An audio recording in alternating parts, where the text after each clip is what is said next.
Now it's time for Straight on the Point with Jesse T. from some undisclosed location somewhere in the world. Now, ladies and gentlemen, here's Jesse T. Well. Great time we had here on the Jesse T Show. We were out at some great 4th of July festivities after a baseball game, and it was just terrific fun. Lots of good fireworks, lots of explosions, and lots of cool stuff like that. Love 4th of July, but I'm afraid so many people don't really know what 4th of July really is all about. So many people now, about 2.5 generations in our country, probably have never even read the Declaration of Independence or the United States Constitution, let alone taking the time to really understand it, because there are some language and words and syntax in there that takes some thought, and perhaps even getting with somebody that has studied it for a long period of time and can explain some of the reasons why the words were structured in such a way by Thomas Jefferson. But nevertheless, we'll talk a little bit about that a little bit later on today's show. We've got a good show lined up for you. A couple of people we're going to have in here in a moment I'll be chatting with you about in just a second. First, want to thank our sponsors, Evoke Lending, who checks in with us every day here on the Jesse T Show. Evoke Lending, 818-805-4400. The place to get direct hard money and also conventional, non-conventional FHA, VA loans, low down, no down, and some refis and stuff like that. Also can do some SBA funding up to $35 million. Evoke Lending, my boy, my man, Eddie Money. And I'm not talking about George Thorogood or anybody. I'm talking about Eddie the Man Money at 818-805-4400. The guy's just terrific, and get in touch with him there, and he'll set you up. Here's a little flyer. Yes, we're bringing in the super graphics here of the Jesse T Show, flyer-wise. You like the way that moves across the camera? Oh, ever so slowly. Yes, kind of moves perfectly there. Gets stuck in the middle for our Facebook audience. In that respect, as we move back to the YouTube audience, good to have you guys along. Evoke Lending. Evoke Lending, direct lender, money quick, money fast. Ask for Eddie Money, 818-805-4400. No FICO scoring, no credit reports, no tax returns, no paycheck stubs. Hard money, fast and efficient for those emergency needs you need. Also, a couple other things I want to mention. If you're looking to buy a house, www.buy.jessetmrsold.com. I've been in the real estate business a long time. Also, www.seller.jessetmrsold.com. If you're looking to sell a house, I guarantee I'll sell your house for free. If I don't sell it in the stated amount of time, I will sell that house for free. That's my guarantee from me, Jesse T. General information, mrsold.jessetmrsold.com or facebook.com/Jesse Torrero, broker at 800-684-8699. The Jesse T Show, Monday through Friday, right here from 5 to 6. Good to have you along with us. So many terrific things happened over 4th of July weekend. I hope you had a safe and sound and a happy family outing, and you met with friends and enjoyed yourself tremendously. And I hope that you got an opportunity to really ponder what this great nation is all about and what has made the world so great. And that's the United States of America. For without America, if you can imagine the world for 1 second, if America was not here, imagine just for 1 second where and how this world would be. I fathom to think it would be full of dictators, communist thoughts, tyranny, destruction, and mayhem at the hands of a very few, with millions and millions of people dying at those hands, straight up, because there would be no one to put them in check. And that's what America has been about ever since the creation of America. Bringing on one of my good buddies who was on last week as we hit the road. That's right. We're looking for the real story. We call this segment the real story, the story that real Americans talk about every day of their lives, not just people that have a lot of alphabet soup in front of their names and behind their names. We're talking about folks that have to live, work every day of their lives to support their families and enjoy their lives and leave a legacy for themselves and their families thereafter. Bringing on one of the finest tax guys I know. He's been doing my personal taxes for a long time, but I did make him honor and swear to God he would not tell you anything about my personal tax situation, because if you think yours is difficult, mine will make yours look like a kindergarten playground. This is Dale, baby, Dale. Yeah, Kendall Investments. Dale, how you doing, buddy?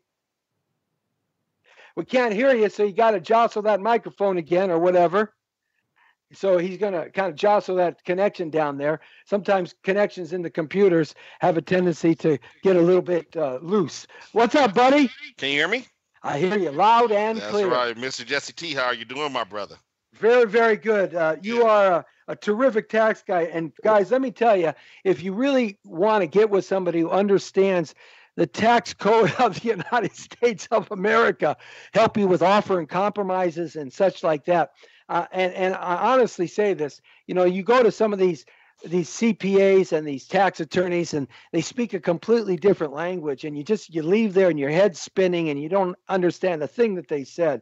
But Dale breaks it down so that you can understand it, puts together a good plan and a strategy for you to accomplish what you want to accomplish, and he's really good at that. So, Dale, I really appreciate all the hard work you do for a lot of people over the decades that you've been in business. Well, I thank you, brother, for that. I work hard for my clients. I actually get a kick out of my job. I love the fact that I can help folks, average folks that are being taken down by the IRS because they don't know the code, help themselves and their family to achieve their goals. It's one of the biggest gratitudes that I have for my job. Yeah, the IRS is an interesting organization unto its own. Most everybody knows it's not an organization that was ever sanctioned by the United States government or the states and through ratification. Exactly. It was bulldozed through by J.P. Morgan and President Woodrow Wilson, who I think was the most terrorist president we've ever had in this country, certainly. And we'll get into that in just a second. But that and the Federal Reserve all happened between President Woodrow Wilson's term in office. And before that, the IRS was not in existence. And wealthy people in America paid 25% taxes. 25% of their take went to the tax. The Rockefellers, the Carnegies, etc., and all the wealthy people of America paid 25% taxes. And they just simply didn't want to do that anymore and wanted to put the burden of that tax structure over onto the American people. And they were able to actually get that through under Woodrow Wilson. Exactly is right. And I'll give you another little fun tidbit to the existing IRS institution right now is that the enforcement portion of the IRS actually came through prohibition, where they actually created the enforcement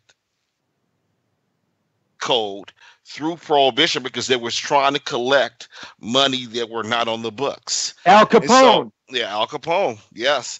And so that's how you get the compliance enforcement portion, because they were trying to look for hidden money or illegal money. And they were trying to use that for a criminal intent to try to arrest people. So that's why you get that, because actually taxes are voluntary. And in the code, that's how it looks.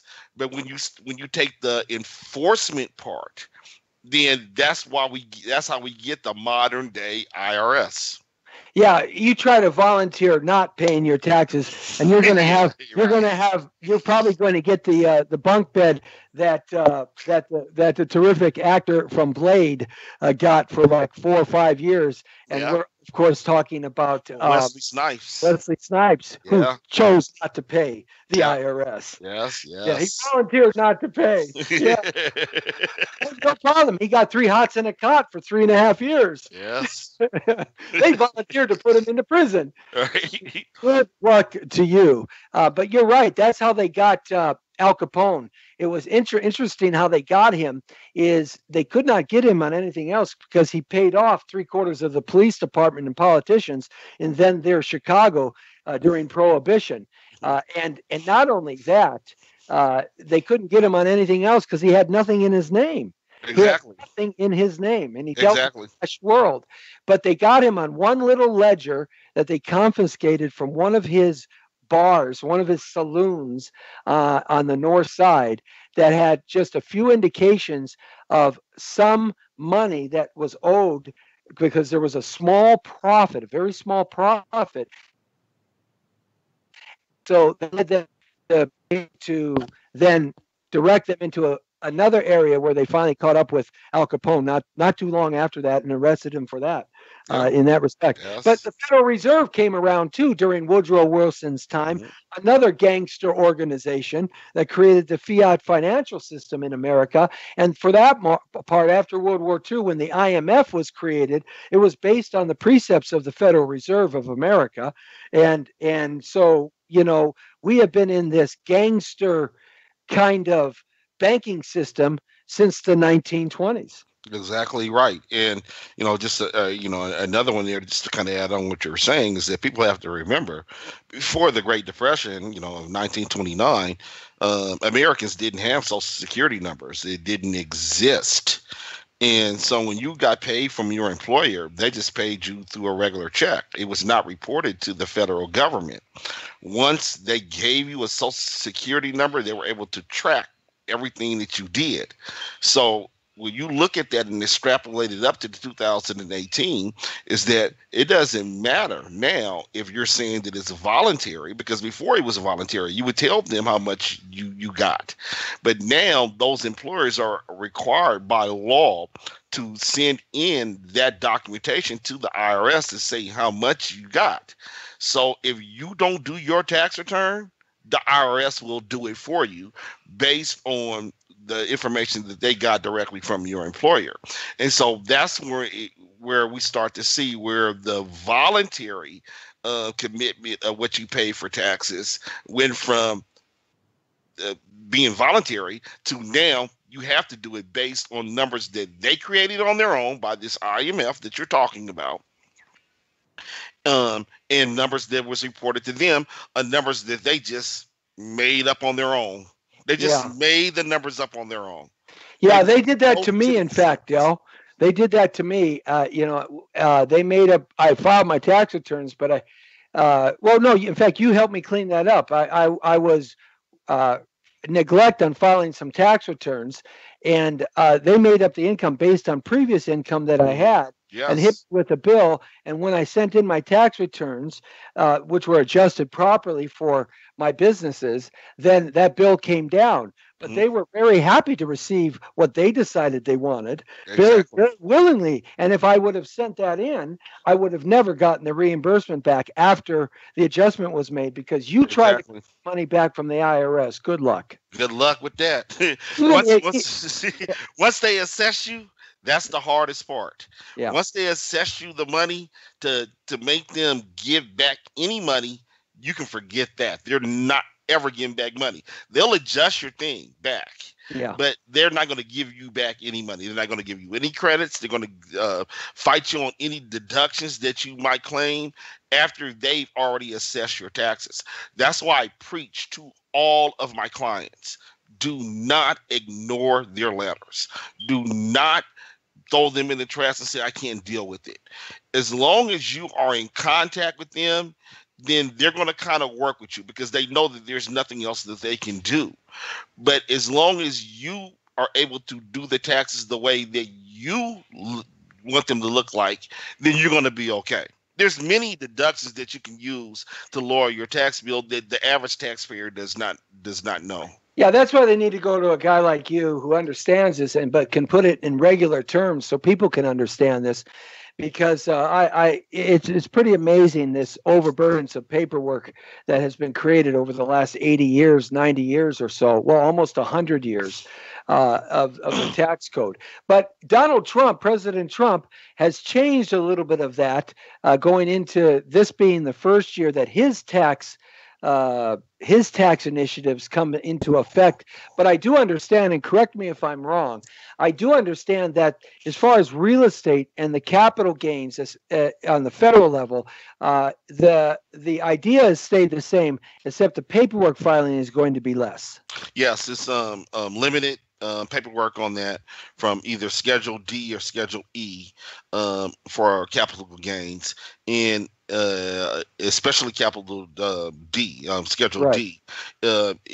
It does reduce your tax liability a great deal. So if you're an investor and you're dipping into the stock market, the president has made an opportunity for you to lower your taxes on that regard.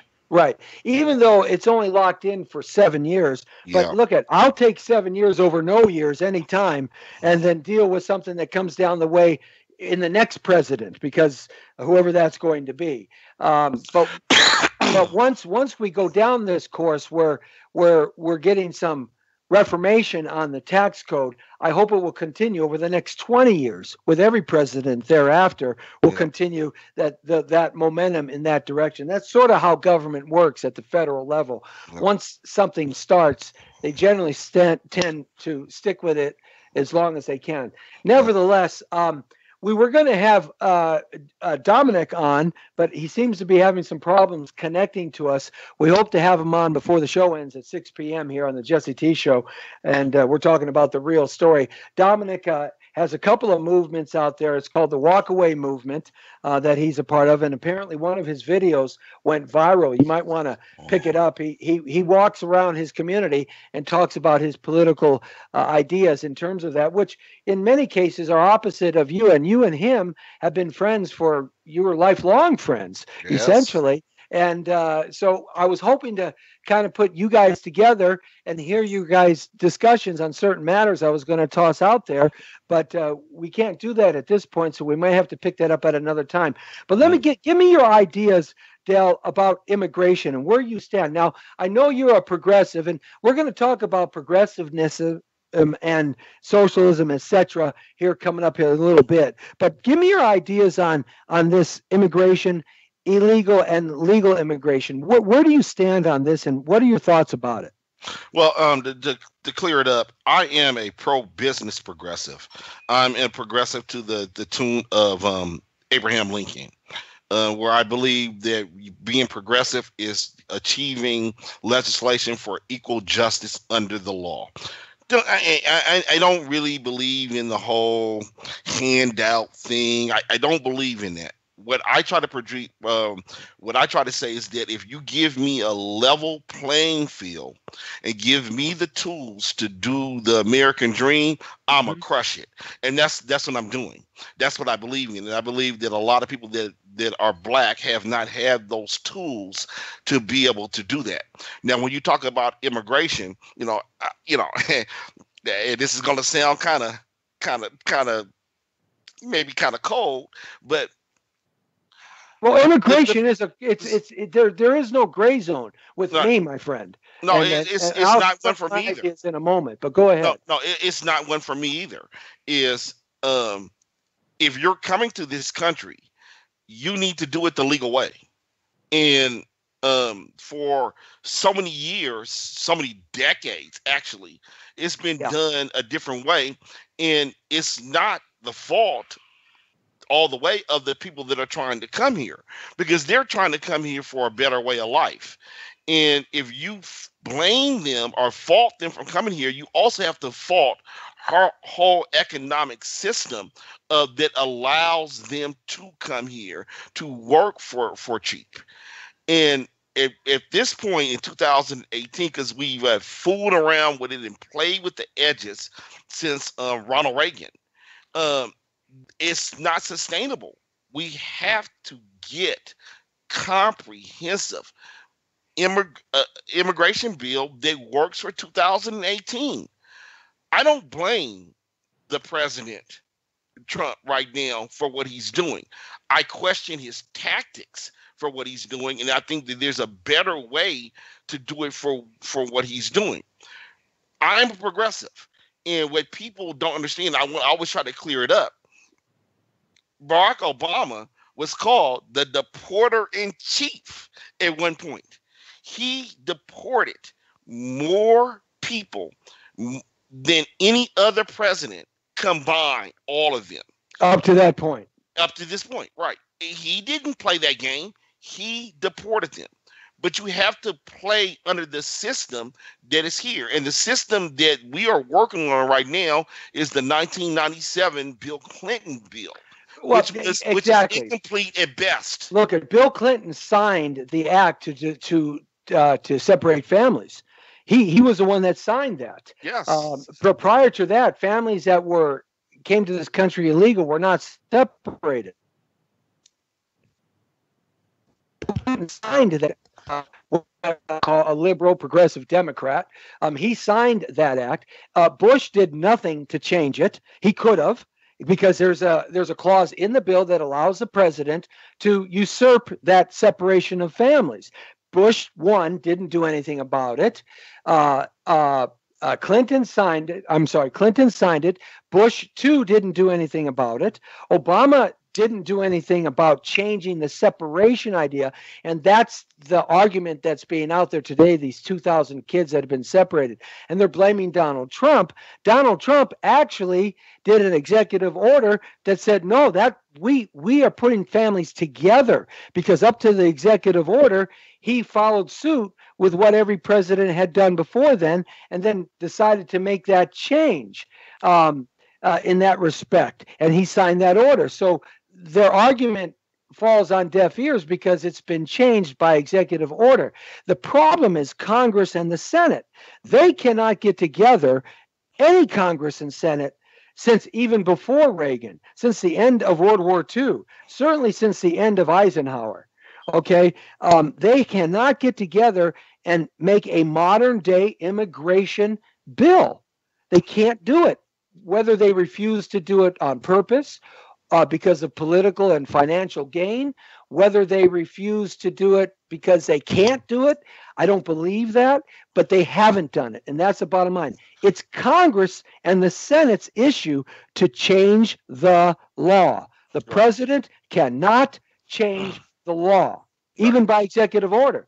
Right. And you know me, Jess, I'm a history guy. I'm a big believer in history. I'm a student of history. And so I always try to educate people on what the actual history of anything is. So understand this. When Bill Clinton signed that law in 1997, I believe, it was primarily for immigrants that was coming directly from Mexico that was coming over here to get jobs. That's what that law was about. And it was. Let me interrupt you 1 second, Dale. Dominic. Hey. I got him. He's chiming in over here on text. Dominic, call the station request line, the phone number at. You can use your phone. We can get you at least in sound. Call 424-227-9461. 424-227-9461. If you're stuck and you can't get through the Skype system for whatever reasons, call the phone number. I'm sure you can get through on your cell phone. 424-227-9461. And Lee at the studio, he's going to give you a call. And Lee, you have his number. Dominic, pick up the phone when Lee calls you. The phone, brother. What the hell is going on with you? Pick up the phone when Lee calls you. We want you, man. Come on. There's two guys here that need you, baby. We need you. We gotta get that bass going, baby. Come on. Right. Bass. All right. Hopefully we can get him at least auditorily. Right. But back to what you were saying. Go ahead. Didn't mean to interrupt you. No, I was saying is that the bill that we're working under for is immigration. The immigration bill was signed by Bill Clinton in 1997. It was primarily a bill that was trying to stop Mexican immigration. It was coming over in the millions to come over in our economy. And that's because of a grave mistake. That's because of a grave mistake that Ronald Reagan made. And I've always argued this point. And I'm a Reaganite to some degree. Yeah, I liked Ronald Reagan. Well, I know he sang Reagan to you, but go ahead. That's right. But there are a couple of things that he was absolutely off base on. And that the amnesty bill of 3 million people, or just short of it, was something I fought against because I knew it would open the door to future amnesty issues. Go ahead. No, and you're exactly right. and not to deal with that right now, just to give the history of it. So Bill Clinton's bill was to deal with one set of problems that was in 1997. In 2018, we have a completely different problem. So that bill that was signed in 1997 is so out of date, so antiquated, so wrong for what we're trying to do right now that it's going to inevitably fail every time. Yeah, I remember. I mean, how many executive orders can President Trump issue? Because this executive order runs out. Any president, or any Right. president. Well, you got. I say President Trump because he's the only president since Clinton that signed the executive order to at least put the families back together. Right. Okay. But the executive order itself, and just to go back to the Clinton deal, is he was the one who started the whole deportation thing. You know what I mean? He was the one who actually went back and he deported a bunch of people here. But after 9/11, where now we really had to secure our borders, President Bush passed the Borders Control Act in 2003. Yeah. And so the structure that we see right now, or kind of what it is, was originated under the Bush regime. Also, ICE was created under the Bush regime. Well, So I can't know.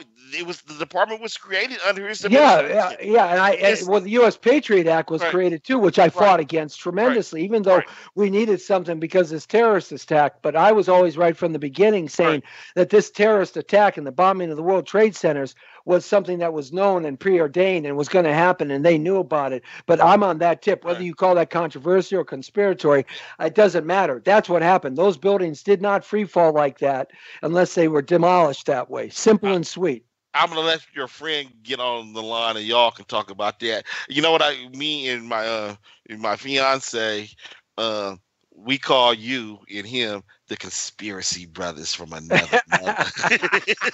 Well, look, there's been way too much science that buildings just don't collapse straight down like that. Yeah. So the bottom line is, I've always said that the Bushes are the most satanic, evil political family. I don't care what side of the fence they're on that was ever created. They are evil. And I have gone on record, Bush 1 and 2 are evil. And I'm so glad Jeb never got it, because he's even worse, because he's smarter than his brother who was president. He's also way smarter than all three of them together. But to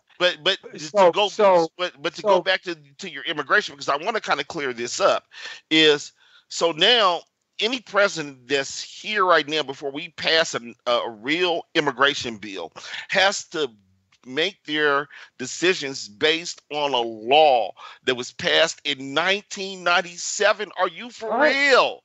Well, that's Congress. Congress has to change the law. The Senate and Congress have to ratify to change the law. The president, executive branch, cannot change the law. Right. Period. Exactly. Okay.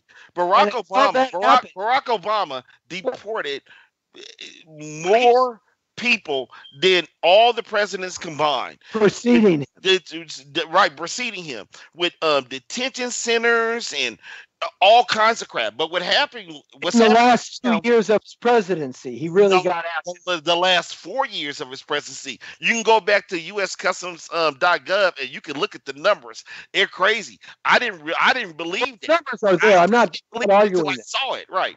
I can believe it until I saw it. But the thing is, he did not do one thing, and he didn't change, at least by executive order, the separation of family. And I agree with you on his numbers. I don't disagree with you. But here's the thing that I want to direct us to, is that why today is the public, the general public, why today are they not getting the understanding, and they're out there protesting something that has already been changed by the president, and two, they're protesting something that they think is, but they don't know the true information. Why is the general public up in arms about something that is Congress and the Senate's fault? Because they've been told by the media on both sides something that's a lie on both sides. And to continue what I was saying there is, The problem that we're having right now at the border is not the same problem that we had in 1997 at the border. So when you see people coming up right now, they're not coming from Mexico. They're coming from Central America. That 1997 bill was based on people coming from Mexico, coming over here to try to get jobs or whatever the case may be. And now you're looking at a different situation. The bill right now doesn't reflect, the law right now doesn't reflect anything that's happening from Central America. Most of those people in Central America are coming over here because of gang violence, because they're trying to run. And our law right now does not address that. It doesn't address it at all. Once again, so I agree now with you. you have to make up some crap on the fly to deal with it. When Barack Obama was the president, their game was send unaccompanied minors over here on their own, because they knew that if you were unaccompanied minor, you were not going to be convicted or prosecuted. Well, that's one of the things where I believe Right. you went wrong, because that opened the door for the Mexican corruption to happen. Because what the Mexican corruption is, and they allow them to travel 1,000+ miles across their country, No. and they get raped, they get Right. human trafficked, they have to carry drugs, and they do it all with the youth, because the youth comes over here because of that adjustment because of that that. Obama made, and Right. that was the wrong adjustment he should have made. Once No. again, Congress Go look and at the the numbers. Senate. Congress and the Senate should have made a new law, should have got together and Right. solved the problem 12 years ago. That's right. 15 But years but ago. here's the thing, Jess. If you look at the numbers, Barack Obama was sending their asses back left and right. He was not letting those young men and young ladies come in here. He was sending them back. He was sending them back to wherever the hell they came from. But it still doesn't change the law. So now when President Trump becomes our president, he's still dealing with the same damn law.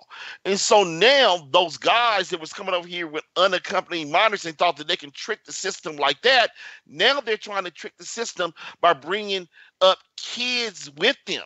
So now you can't separate them. The problem is, you could prior to President Trump's signing of the executive order. And yeah. here's the question. Here's the question. We're not arguing the history. It is what it is. But the question is why, and this could be only in speculation because nobody really knows, only the participants, why.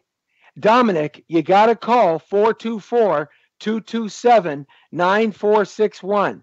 Just call the phone number, Dominic, and I'll get you in on the air via the telephone.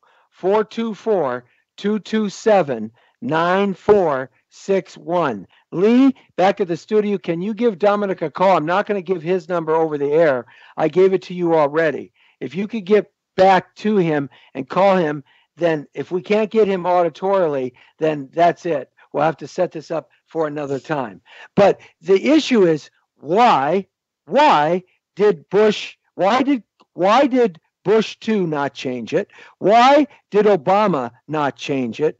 And why, knowing that they knew it too, the separation of children and parents, knowing that that would create potentially a corruption coming through Mexico like nobody has ever seen, knowing that there would be problems on this end because of our code the way it is, why did not they make that one change? Why? Why did it take President Trump to make that change? Why did it have to take that long, 16 years to make that change? Why?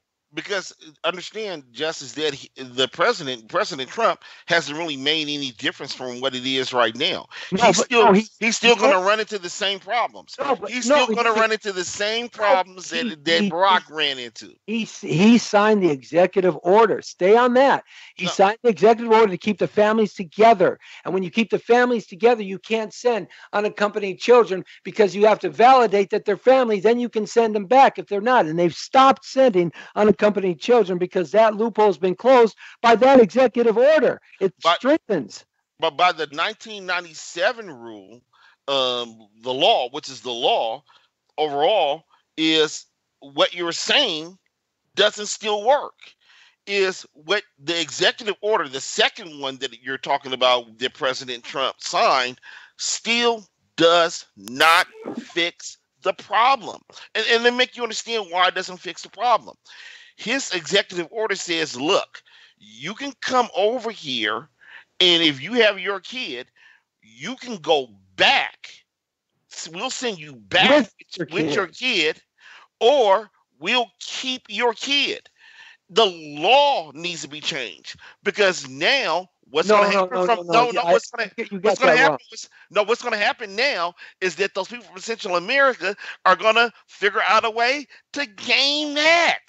So you're in agreement when I say it's not the president's problem to solve. It is Congress and the Senate. They have to change the law. So the question is, why does Congress and the Senate not change the law? Why can't they agree? Because it's a bigger issue than just what's happening at the border with them. With them, I'm not saying with me. With them, there is there's a small percentage of Republican congressmen that are so hard-headed, so anti, whatever the hell you want to call them. They're Freedom Caucus. That any bill that comes to them that allows the 12 million undocumented illegal aliens that are in our country right now a path to citizenship, no matter what it is, they are against. They will not sign it. They will not do anything. And we have a problem with the Democrats too, because we have to have the wall as part of the security of the United States of America, plus all the other things. We talked about this last week, so I don't want to get off into that too much, because I want to change the topic here for a second. Yeah. But you can go back and check it out on the podcast, guys. But the issue is the Democrats, essentially, Trump has said, okay, I'll deal with the 11 million. We'll accept them. That's the number they come to, it seems like, 11 million. Okay, I'll take that in. We'll figure out a way to make that happen. We'll make that happen, but I want the wall. Right. So there's hitching problems. There's hooks on each side that they're not getting together. And until Congress and the Senate get together and make a law that's representative of the problem and will allow a true path to citizenship. I'm talking about the whole structural change. The whole structure. Throw the old immigration law out and start all trash and make a new law. And that's where Reagan went wrong. That's where Ronald Reagan went wrong, because he just gave them amnesty without actually doing border enforcement or anything else. And so you have to have a comprehensive law, because now it solves the problem overall. And so just to make you understand that this, Jess, is that when the president comes out and says Democrats are progressives, and both of those are for open borders and illegal aliens, that's a goddamn lie. We are not for that. We are not for that. We are for a secure border.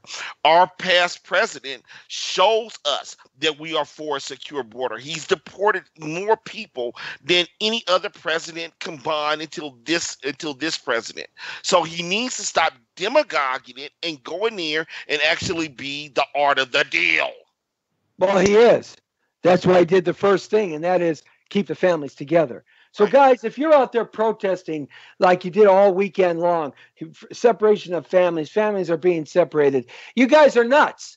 That's already been done. The families are going to stay together. Okay, now you need to go after your congressmen, both Democrats and Republicans, and the senators who will get the bill later on, and you need to make that law.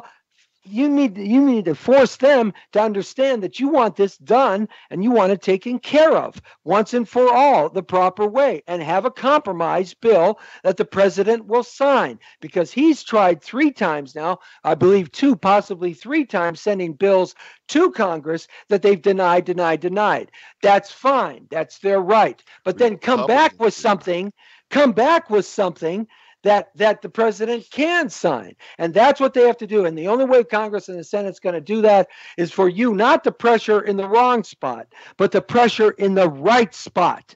Then the right spot for conservatives is to tell your if you have a member of Congress that is in the Freedom Caucus, to stop their stupid behavior and understand that we have to address the 12 million or 11 million undocumented people that are here. It has to be part of the bill. Well, President Trump has addressed that, but not only is the entity that you're talking about, but once again, the Democrats have their issues with this wall thing. So they both have similar problems that they can't get over, both of these knuckleheads, and they have to. Otherwise, the next president, who's going to be Trump, but the next president after that, and the next president after that, and the next president after that is still going to have the same problem. Okay, it might be coming from a different nation, but they're still going to have the same problem. Same damn problem. Okay, so now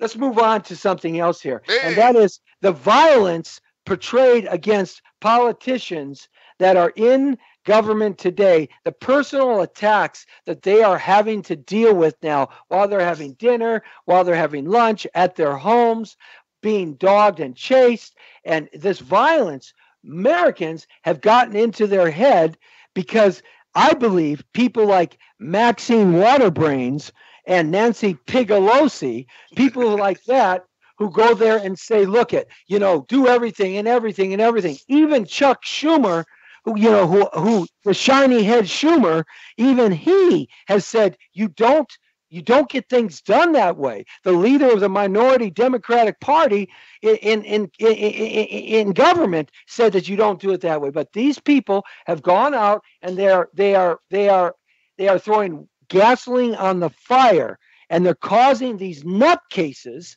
to go out there. And I'm telling you, what's going to happen here is somebody is going to get killed. Somebody is going to get shot because the violence is getting farther and farther and more dangerous as time goes on. What has got into the American people in the last 40 years that leads them to believe that they can get out there and do violent acts to people and get their way? My goodness. Well, to me, I kind of agree with you with this point here, but I don't think it's hyperbolic is the way that you're sounding like it is.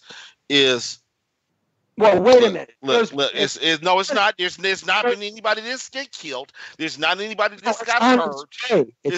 Right. It's something that could happen if it continues to go on this rate, but at this point, it's not. It has not. Look, you protect your house with a security system from ADT because you don't want somebody to be able to break in without being caught. Right. It's preventative medicine, and this medicine that's happening right now is creating the nature and the parameters of that type of violence to take place, and we better do something to stop it. And that's people. People better get their heads straight around how to protest. You don't climb the Statue of Liberty to protest. You don't do that, okay? You don't throw chicken poop at the Red Barn restaurant. You don't do that. You don't dog somebody eating dinner or with their family. And it's funny, most of the people that are getting this in their face, yelled and screamed at, are women in the Trump organization, in the Trump government, in the Republican government, in the government today are women. So you see, we got a problem there, and that has to stop. And it has to stop because some dangerous violence is going to happen if it doesn't. That's what I said. Well, I agree with you on one point, and I disagree with you on another point because for every action there's a reaction. And then when you get a hyperbolic reaction from the action, it just it pumps it up. But now I'm gonna tell you something that's kind of funny, fun because that's how I deal with things. Is that I think Sarah Huckabee Sanders has dealt with this thing the wrong way. Think about this for a second. So if you take that incident that happened in the Red Hen or whatever it was, she was almost done with her food. And once they discovered that it was her, you know, they comped her. They told her to leave, but they comped her. So if I was her, what I would do is I would go in every restaurant from now on, the big time ones, the big steakhouse, lobster house, with a fucking disguise on, right? Hi there. And I would order the whole place and eat it all the way down, big course, right? And then once I was done, I would just take the mask off and be like, "Surprise, bitches! It's Surprise, Sarah!" And then, Well, you know what happened? You know what happened just recently over the weekend is a couple of teenagers. Wait a minute, is that Dominic? there it is. Sir, I've been trying to get in. Your black asses won't let me in. Well, you're in now, baby. Here's Dominic, man. What's happening, buddy? Where you been? Sir, I ate a big fattening meal. I fell asleep a little bit, and then I've been trying to get in for like 10, 15 minutes. Well, we're busy, so you know that you're in, and that's the important thing. So we're talking about this violence in the streets right now towards the politics of Washington and a lot of the people that are in government today. And my question was about violence. Is that what has gotten into the American people that gives them the right to think that they can approach and even think that they're going to have change conducting themselves in this violent manner that they are? Sir, may I? May I? Yes. Listen, this is completely wrong. Somebody is telling them that it is their duty as an American citizen to stand up and violently resist people with whom that they disagree with. This is completely wrong. This is completely wrong. This is going to get bad. Are you talking about Nancy Pelosi or Maxine Waters? What is her name?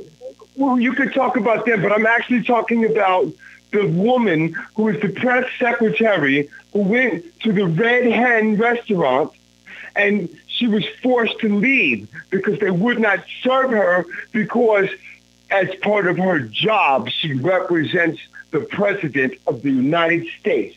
They don't like what she has to say, and therefore they feel that she does not have a right to live in the country where she is a citizen, and I fully disagree with that. What's your view, bro? Well, I think that once again you're taking it over the top. D is that number one, nobody went in there and slapped her in her face when she was eating spaghetti. That's violence. When you say resist, no, sir. Resist. Wait a minute. I'm talking, sir.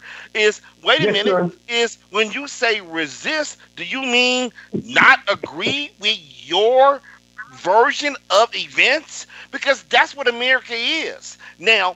I will agree with you is that going over the top and messing with somebody with their family is kind of out of the norm. You shouldn't do that. But you know what? Don't make it look like they went in there and they threw a Molotov cocktail at her, because that's not what happened. Oh, may I? Tell me when it's my turn. Did they? Absolutely. Go ahead.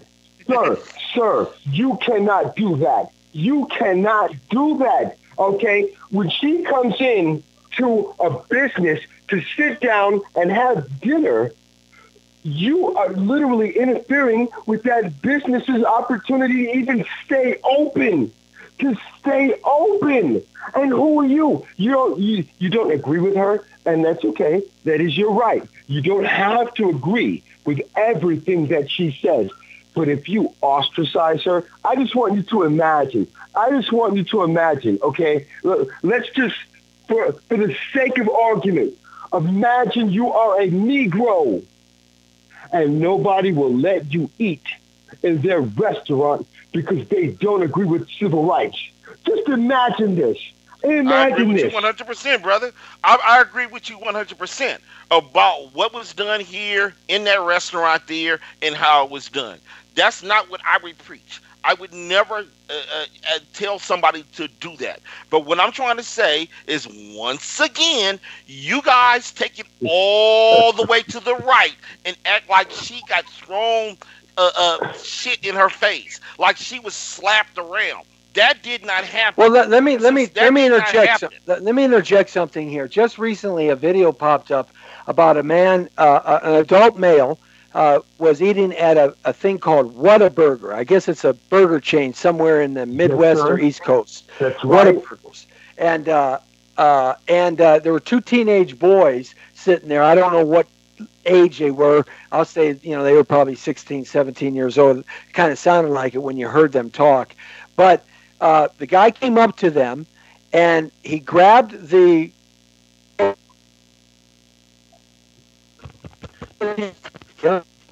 cell phone going, and he rips off the Make America Great hat, the Donald Trump Make America Great hat, the red hat, off the guy's head, and then he takes the Coke and he dumps it and throws it in the face or lap of the teenage boy, and he says a bunch of expletives, a bunch of four-letter words, etc., blah, blah, blah, walks down the hall, continues to rant and rave, and goes out the door. Now, this is where my concern lies, because of the destructive power of what is being promoted today.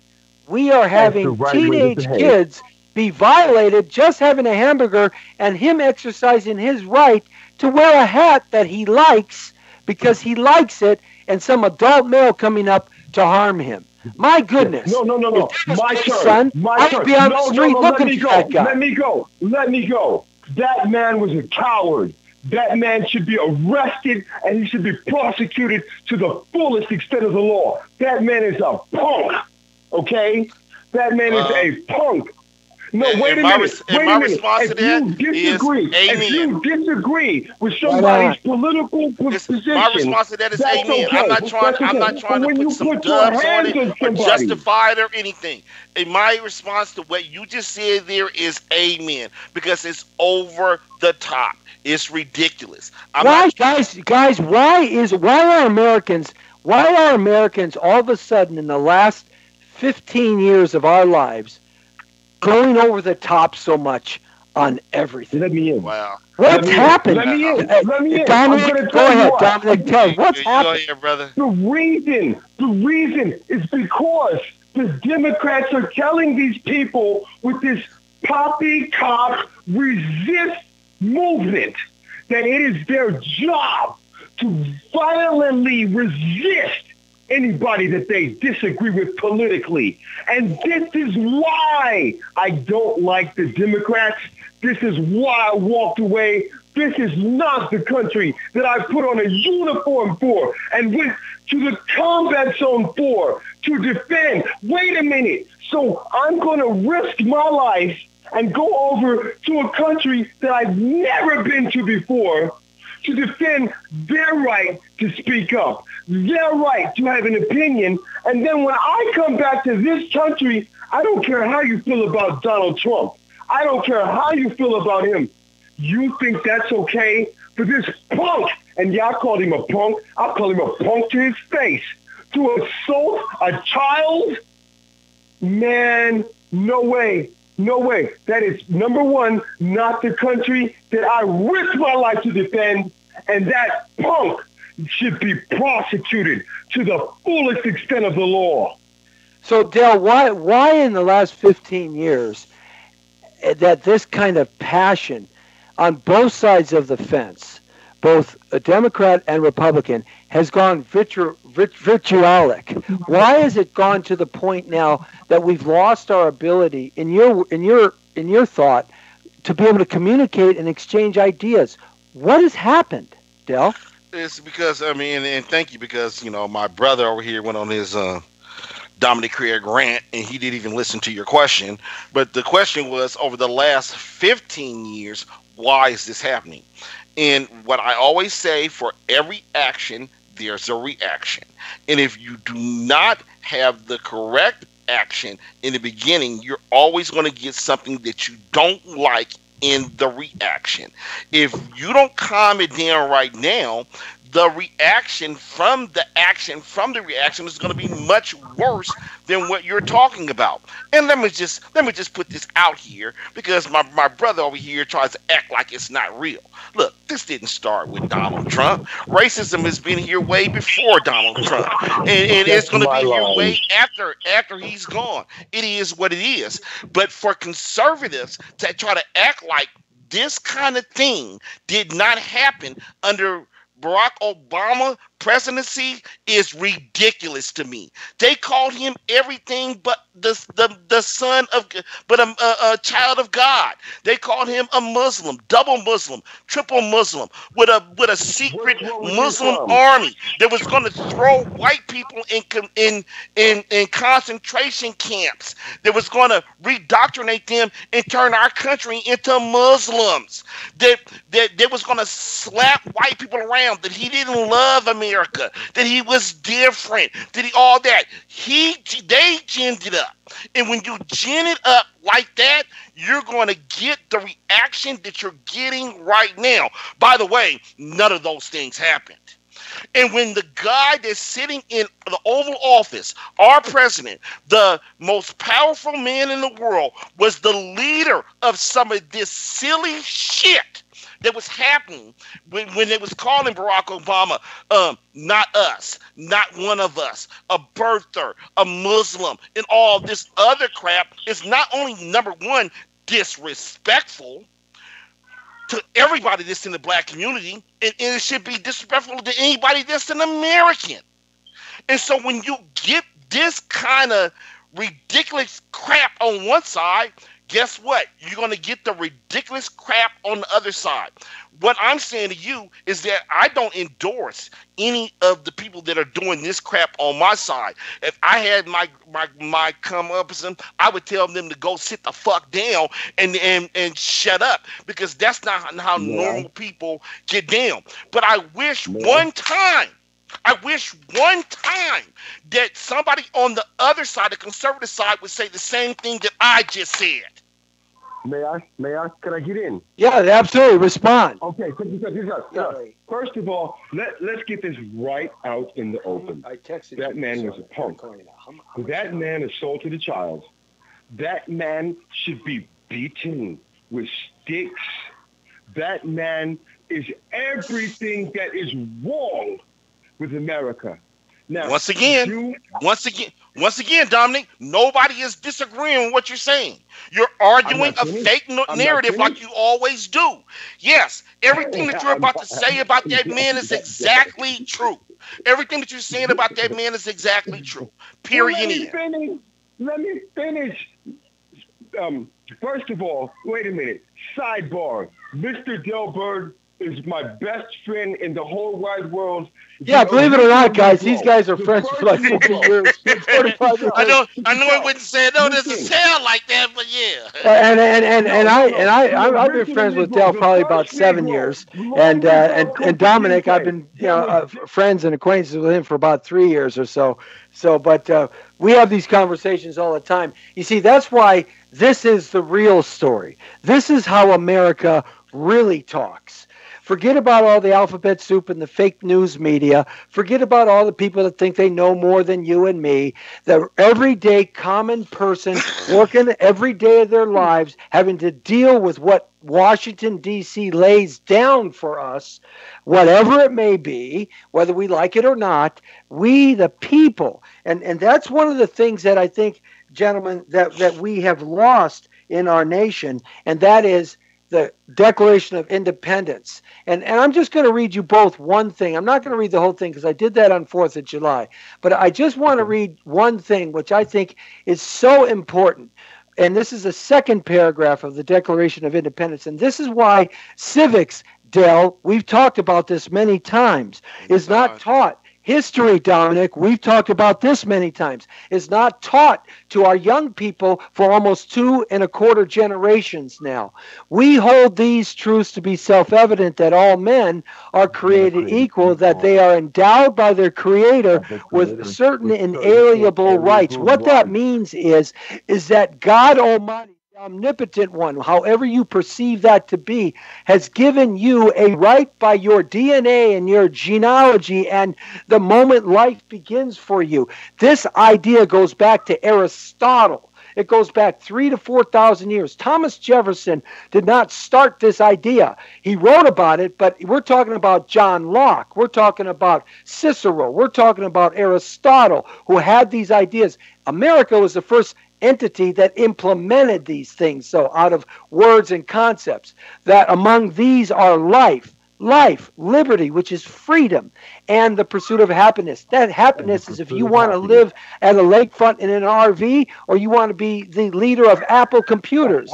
Whatever it is that you want to do, as long as you harm nobody else in that endeavor, that to secure these rights, and this is one of the most important things, governments are instituted among men.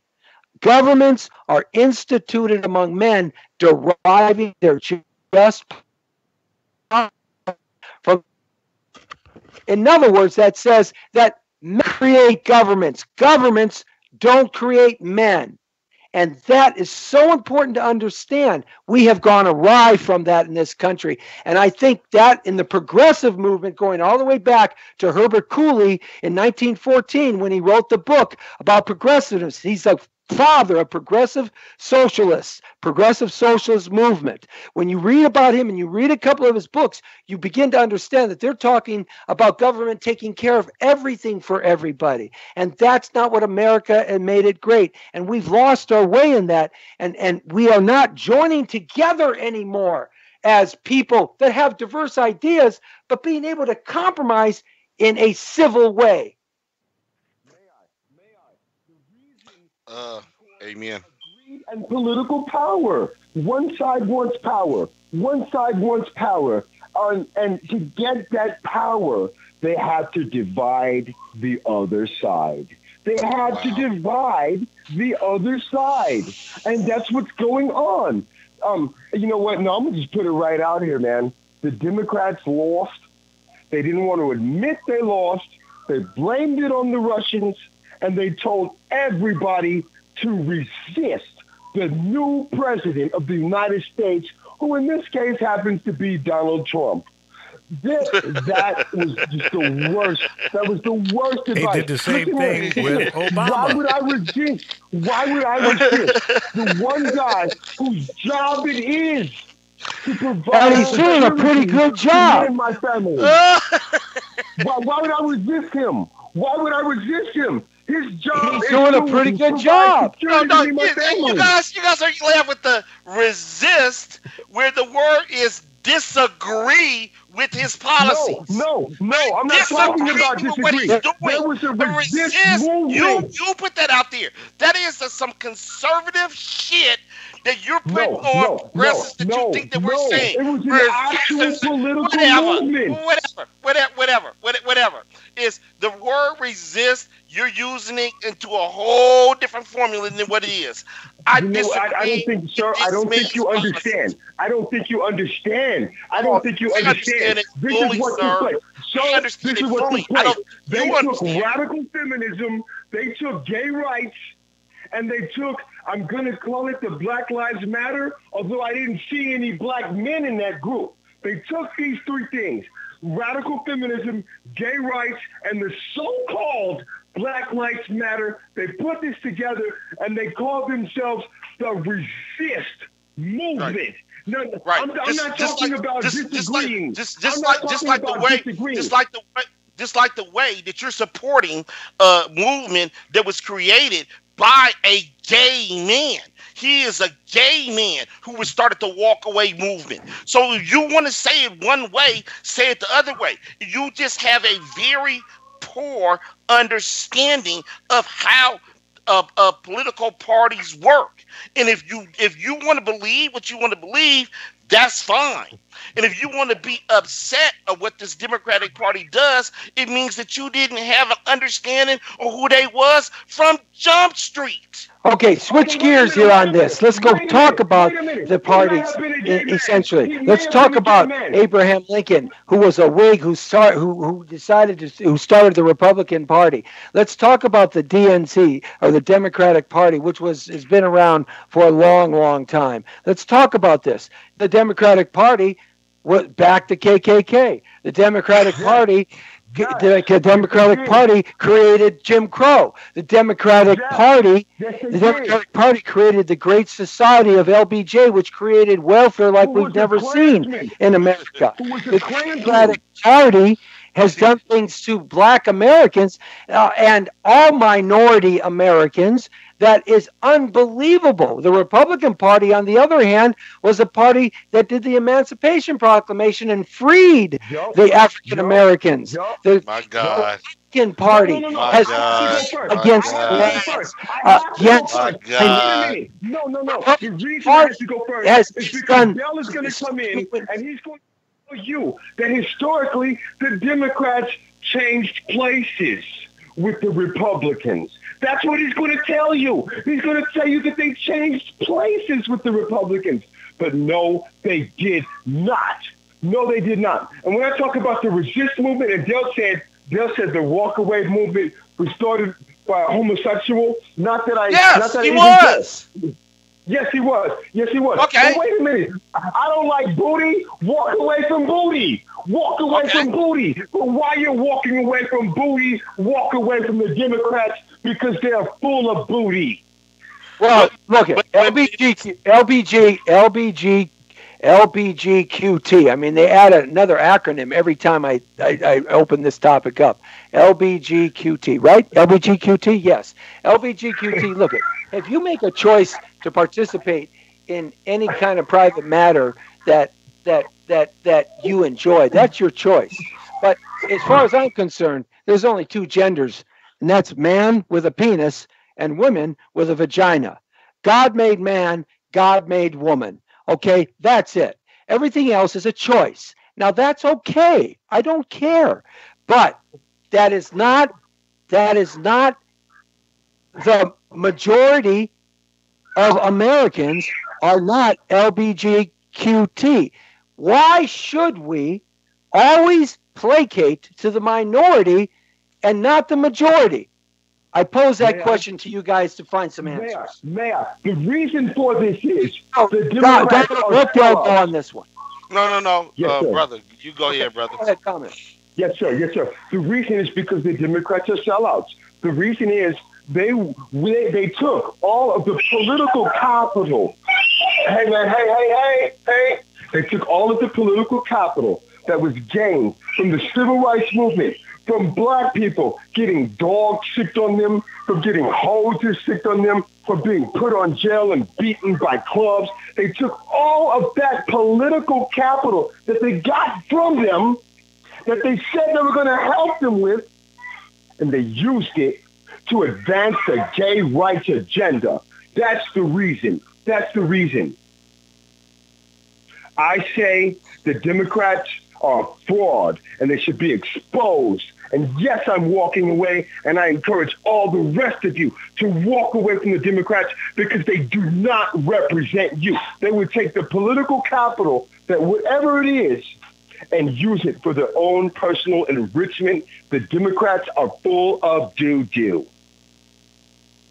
So, Dale, in looking at the question, and why should America always placate to the rights of the minority all the time when the majority is what moves America in the direction it goes, whatever direction it goes in? Why should we always placate to those that scream the loudest, but yet are very few? And I'm going to take the civil rights movement out of this, because the civil rights movement was a successful movement led by Martin Luther King Jr., others like Malcolm X, who, though he was a little more proactive in a different way, it was led by people like Bobby Kennedy and JFK, the Democratic Party. It was led by so many others that so many know about, and it moved America in the right direction of inalienable equal rights.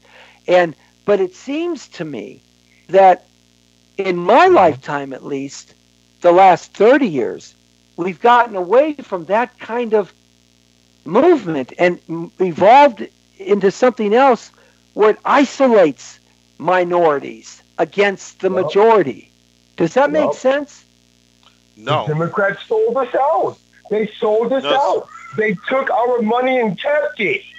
The Democrats. So, Darrell, what say you on this? No, because both of y'all's rhetoric is a misunderstanding what the Democratic Party actually is. And if you understood what the Democratic Party actually is, you would not be so jaded and disappointed or disillusioned to what they are. So, I know what are they? Well, they are at best a bastardized version of social engineering led by legislation to give a level playing ground to all Americans. That's who they are.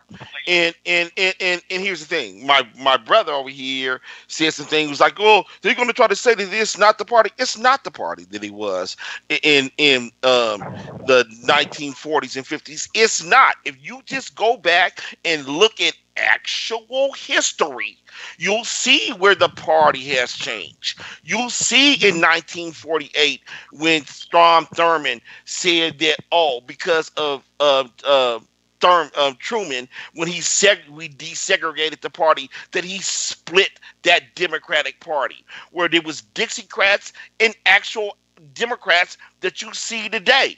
The party of FDR and LBJ is not the party of Andrew Johnson. And if you try to play that game, every part of what you're saying is bullshit. If you try to make that party that game, then everything that you're saying is bullshit. Well, historically, FDR was a great believer in Herbert Cooley and the progressive ideology. He was a racist too. But he was a progressive socialist. Right. Okay. FDR, his alphabet soup, his great land of building bridges and dams did not work. That social movement did not work. That social involvement of ownership by the government did not work. It did not get us out of the Depression. The war got us out of the Depression. But Jesse, what I'm trying to tell you, I'm not to cut you off, is that I agree with what you're saying here. But what I'm saying is that if you are a Black American and you don't understand that about what that party is, because what you just said there is exactly what that party is. They are a social engineering led by government legislation for equal rights under the law. And you think that's okay? No, I don't think that it's okay. What do you think about that? No, I think that it's misguided. I think that it's wrong. I think that in where we live right now in America, that thing should have never happened. But what I'm trying to say is that it did happen. So what is the Democratic Party today? What is in your estimation, in your understanding, what is the Democratic Party today?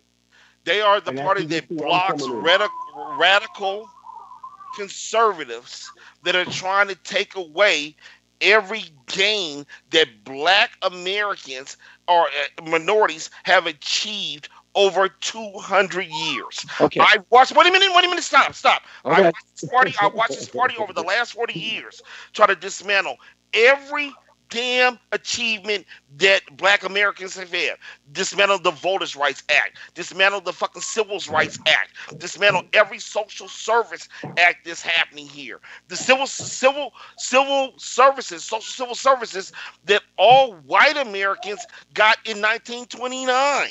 I watched them put the war on drugs. I watched them put mandatory minimums in here. I know my brother's going to say the Clintons did it too. Yeah, they did, and they paid the price. That's why Hillary Clinton is not the damn president right now.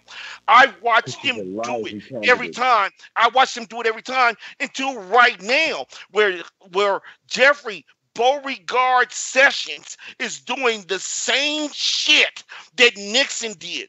Tripling down on private prisons, tripling down on mandatory minimums, making hard sentences from it. So if you're going to try to tell me as a black man that there's no difference between Jeffrey Beauregard Sessions from what he's doing right now to what your beat up boy Barack's AG I can't remember his name. I know you would know his name, the brother. What he was doing that tried to close private prisons, that limited, that closed contracts, that said, hey, you know what? We got to change mandatory sentences. Then you're fooling yourself. So when you try to say to me right now, support Donald Trump, are you for real? He's doing everything that anybody in this party from Nixon is doing policy-wise. Okay, so we're gonna wrap it up with that, Del. Absolutely. One last word from you, Dominic, and then I've got something to say. And we're gonna have to call it because we're running out of time. What you say about Mr. President Trump? He's got unemployment at the bottom. He put 30 million people off of food stamps. He has black people at the lowest unemployment ever since slavery, since we didn't have to get paid. Now, take a look now. Mr. Barack Obama, after 8 years under this guy, black people are the only ethnic group making less money than when we went in to Mr. Barack Obama, and that is why I Funny how you don't say where he started. Funny how you don't say where he started. It's funny how conservatives and you don't say where he started. Well, let's talk about it's where he funny. started. That's funny how you don't say that. It's funny how you don't say that black employment when he started under fucking Bush was 17% for black people, and he took it to under 6%. And now you're gonna let fucking Trump come in here and take the credit for getting the difference? This is not even his economy yet. Y'all about to see his economy next year. You're about to see Donald Trump's economy next year, and let's see if you're so glad-handed about it. No, I believe you. All right, so we're gonna end it right here on that note, and we're gonna pick this up. I would sure like to invite you guys back for next Thursday. It's been very wonderful, and to hear these different ideas. And I will say that on a lot of the things that we talk about, we do agree, and there are certain things that we disagree on. But I did want to leave with this in respect to successful conservative Black Americans. 50 Cent, Colin Powell, LL Cool J, Condoleezza Rice, Herman Cain, Alan Keyes, Don King, Larry Elder, J.C. Watts, Lynn Swan, Cheryl Underwood, Carl Malone, Stacey Dash, T.D. Jakes, Clarence Thomas, Wilt Chamberlain, Armstrong Williams, and the list goes on and on and on and on of successful conservative Black Americans, African Americans. So wherever there's a will, there's a way to succeed, no matter what you believe. Just don't ever give it up. Dill, thanks a lot, brother, for being in here with us. Love your good, all good. Dominic, we got to get you on the TV next time, brother. Yes, sir. Yes, sir. I tried to get on. I don't know what happened. It took me 20 to 30 minutes just to get on. Well, we'll catch you next time. The Jesse T Show. The Brown Beauty is off duty. See ya. Hey, can somebody give me a Coke? Because I'm sweating.